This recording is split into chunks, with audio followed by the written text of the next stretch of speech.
Приветствуем вас на канале Раиса Горяченко «Дача, сад, огород, цветы». Мы уже много-много лет из-за того, что небольшой огород, всего несколько соток, выращиваем картофель на одном месте. Казалось бы, что земля устает, и здесь сложно вырастить хороший урожай, а в этом году тоже был хороший урожай картофеля.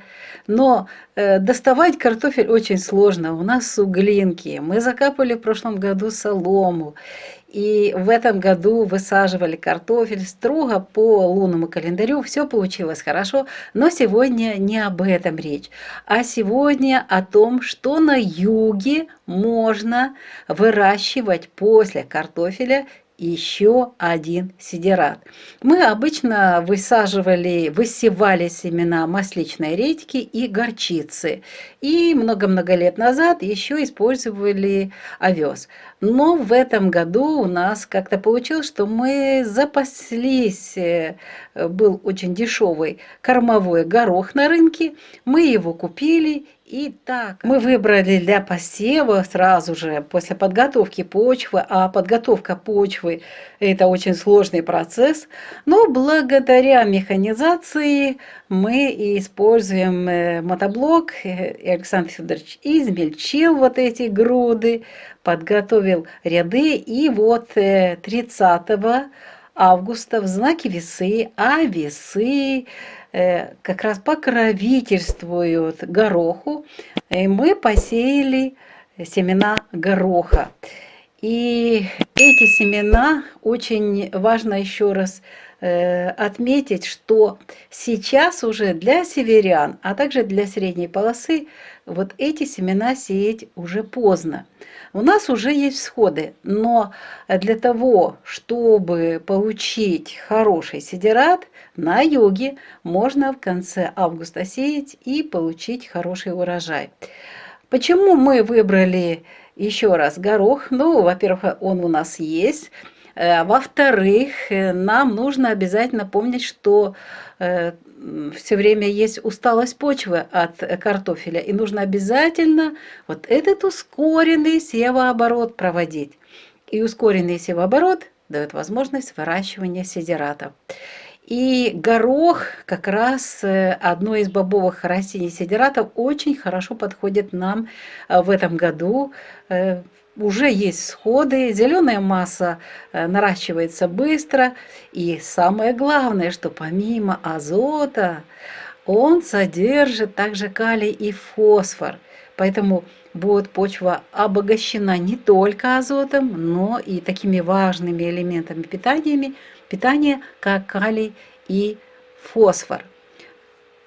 Очень хорошо, конечно же, высевать весной, но тогда у нас не будет возможности выращивать картофель.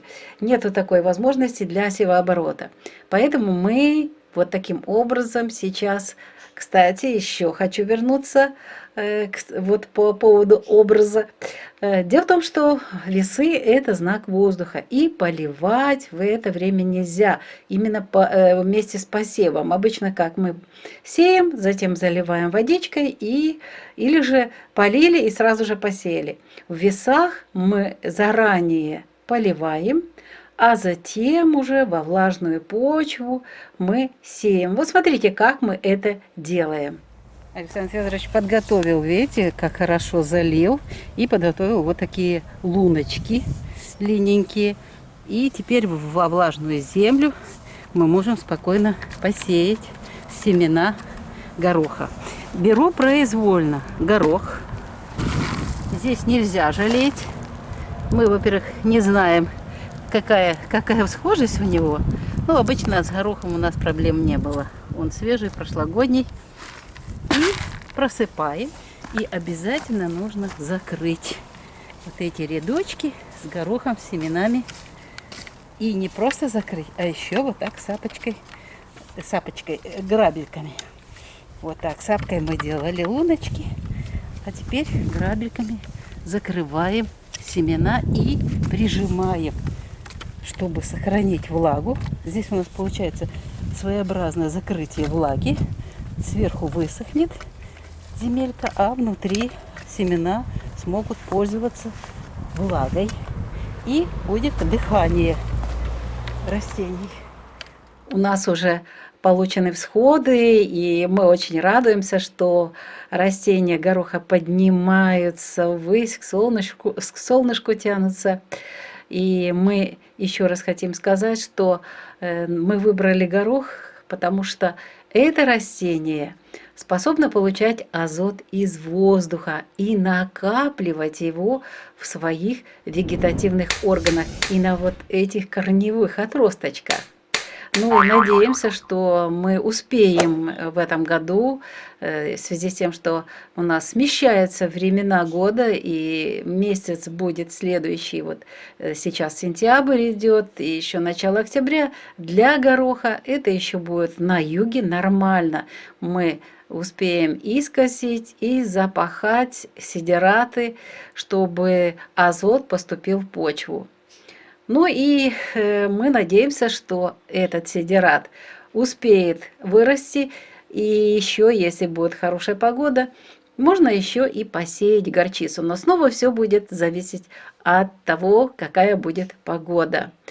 Мы сегодня поделились с вами вот этой хорошей новостью, что мы в этом году чуть-чуть пораньше выкопали картофель, подготовили грядочки для того, чтобы посеять кормовой горох, и уже посеяли и получили всходы. Ну а теперь ждем наращивания зеленой массы, в которой будет и азот, и калий, и фосфор, и затем мы его будем заделывать в почву. Ну, а этим занимались, как всегда, авторы канала Раиса Греченко и Александр Волик. Мы прощаемся с вами. Мира и добра вам, хорошей благодатной погоды, и пусть ваша почва будет здоровой. Дайте ей возможность освободиться вот от этого накопленного энергетического запаса от одного растения. В данном случае у нас культура картофель, и дайте возможность ей отдохнуть и набраться новых питательных веществ, и набраться сил для нового урожая в следующем году. Прощаемся с вами. Всего-навсего до следующего видео. Здравия вам и здравия вашей земле. Пока-пока.